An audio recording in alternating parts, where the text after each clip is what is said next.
Okay, so you're looking to buy a new phone and you haven't decided on the model you're gonna buy yet.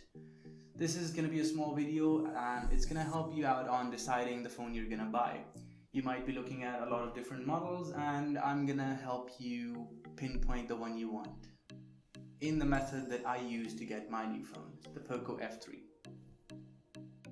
So there's a lot of things you need to look at before you start buying or even looking for a new phone. First of all, you need to be aware of your budget. The major phone brands are divided into three vague categories of price ranges. Firstly, we have our flagships like the S21 Ultra, the Apple iPhone 12 Pro and Pro Max, and we have OnePlus phones. Huawei isn't really in the market right now, so let's leave it at that. Next, we have mid-range phones like the Google Pixel 4a and the Pixel 5. We have the OnePlus Nord. We have a lot of phones from Samsung and a lot of phones from Xiaomi in particular. And we also have a lot of budget phones from Samsung, Xiaomi, Realme, and Oppo and Vivo. So after you've decided on your budget, and then you're gonna start looking at your use case.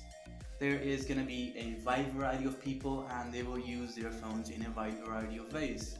For me, the most common thing I do on my phone is gaming and browsing through social media and YouTube. So I need good content consumption, I need a good refresh rate and a good screen. Okay, so there's a lot of other use cases for a phone, like taking pictures and videos for social media, and that includes TikTok and YouTube video recording and editing. So you're gonna need a good processor and a good front camera and back camera for that. Next, we have gaming. Most professional phone gamers like a better grip, no camera bump, and better cooling. So decide on what your use case is going to be and look at the phone models from there.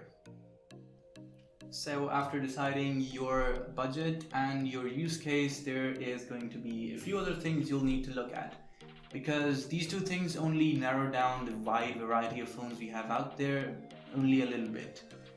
There's a lot of other features like battery charging speeds, the LCD, the AMOLED or the IPS, and you have headphone jack or no headphone jack. You also have pop-up cameras. They're pretty much fading away these days, but they still exist in some phones. Other than that, you're gonna have cooling solutions, like some phones are coming with active cooling, like fans. So there's also a few other things like the back design, the side frame, and the bezels on a phone. Okay, so now let's talk about my process on selecting the Poco F3 as my daily phone for the foreseeable future. First of all, my budget was in between $300 and $500, so about exactly mid-range. There are a lot of phones in this category, like the OnePlus Nord, the Realme 8 and 8 Pro, the Redmi Note 10 Pro, the Google Pixel 4a, a lot of other phones, and this is also one of the phones in that category. It has the top specs, the 870 and 8GB of RAM, a 120Hz AMOLED screen. The cameras are not that great. The Google Pixel 4a would obviously have the best camera in the mid-range market, but this phone does have a lot of other things that I liked. The back design is cool and the cameras, even though I don't use them much, they're pretty usable. A couple of other features I like about this phone are the OLED screen, the small hole punch, and the camera bump is not huge and the phone is lightweight. That is one of my biggest pet peeves. A heavy phone that doesn't look heavy is extremely uncomfortable to hold. This is pretty even. I think 196 grams is a pretty good weight for a phone. It's not that thick either. It comes in at 0.8 or 0.7 millimeters. 0.7 centimeters, not millimeters. I'm not a huge fan of the writing on the back of the phone. It doesn't look great when you're holding it. The matte finish of the phone is pretty good though.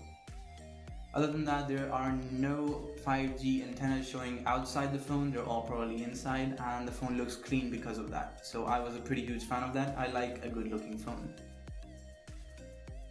Okay, so that's pretty much it about my process of selecting my phone. If you have any questions or queries about the next phone you should buy, drop them down in the comments below and I'll be sure to answer. That's all we have for you today. Make sure to like the video if you enjoyed it and subscribe for more to the point unboxings, reviews and much more.